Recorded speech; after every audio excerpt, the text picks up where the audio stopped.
Hey, what's going on? So, we're back again for another episode of the Foot and Ankle Institute of Maryland called Finally Famous.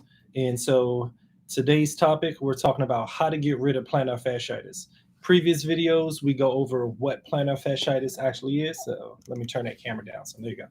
Previous videos, we go over what plantar fasciitis is, but in this video right here, we're going to get into the nitty gritty and talk about some of the treatments. Now, there are plenty of treatments, and it'll be a long video if we talk about all of them. So we're going to focus in on some of the more effective ones.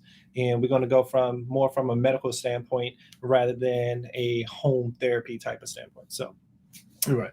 So come on in with plantar fasciitis. First and foremost, the best thing that anybody can do to help get rid of their plantar fasciitis is first to be able to have some imaging, such as x-rays or an ultrasound or even an MRI if that's warranted. And so this is then determined by a doctor, preferably a podiatrist who knows the most about plantar fasciitis out of all the types of doctors there are out there. And so with that imaging, and then also with a podiatrist actually diagnosing it accurately as plantar fasciitis, we're like well on our way. And so I think that's one of the biggest mistakes that most people make, is that they do not have an accurate diagnosis, nor do they have adequate imaging in order to help determine what the most effective game plan or treatment plan is for their actual injury or their type of heel pain. So, and as we know, there are many types of heel pain. Plantar fasciitis, of course, being one of the major types of heel pain, and of course is worldwide. So anyway, let's get into the actual treatment, shall we? One, in the office setting, podiatrists and other doctors seem to love injection therapy. Injection therapy can range from steroids, it can range from all natural anti-inflammatories, it can be just a straight anesthetic mixture. It can also be a kind of like a saltwater mixture. It's called prolotherapy. There is PRP therapy. There is laser therapy that can be used. There's shockwave therapy that can be used as well.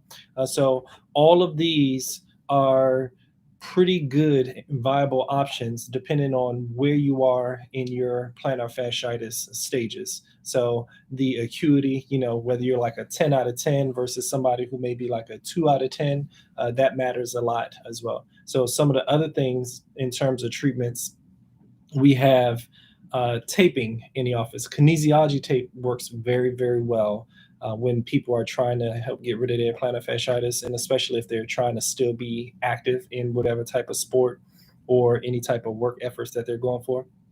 So we have true taping, like true sports tape, which helps out a great deal. Is what we call a Lodi strapping that we like to put on in the office. That helps out as well. Sometimes we have what's called air heels or night splints. These are all devices and ways to help secure the plantar fascia as well as the other soft tissues that are on the bottom of the foot.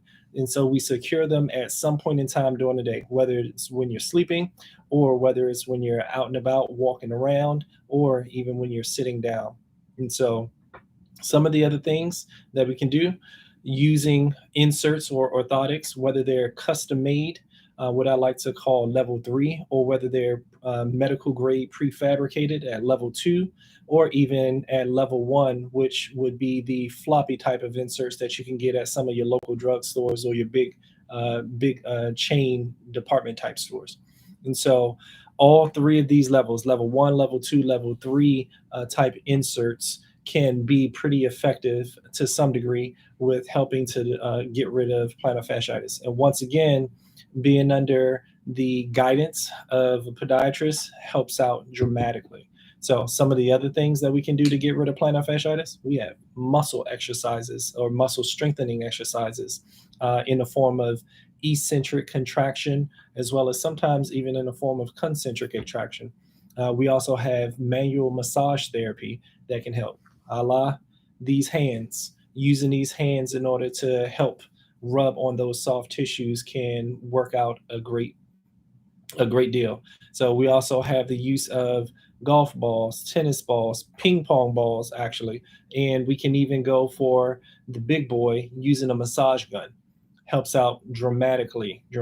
So if you want more information about massage guns, definitely look down at the link below, athleteeveryday.com. You'll find some of the best massage guns used in the world, used by a lot of your favorite athletes as well. So these are some of the options that we have. We also have offloading. This can be in the form of stopping your actual physical activity or decreasing the amount of stress that you have.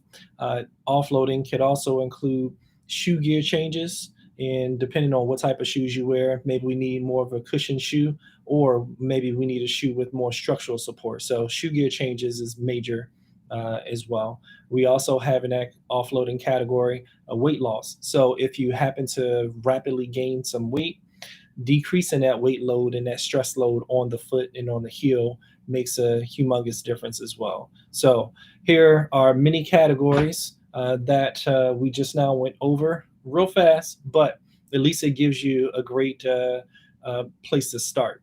And hopefully this was helpful.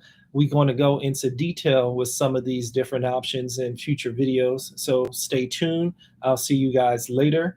And this is Dr. Donald Harrison from the Foot and Ankle Institute of Maryland. Another video, Finally Famous. See you guys later. Bye-bye.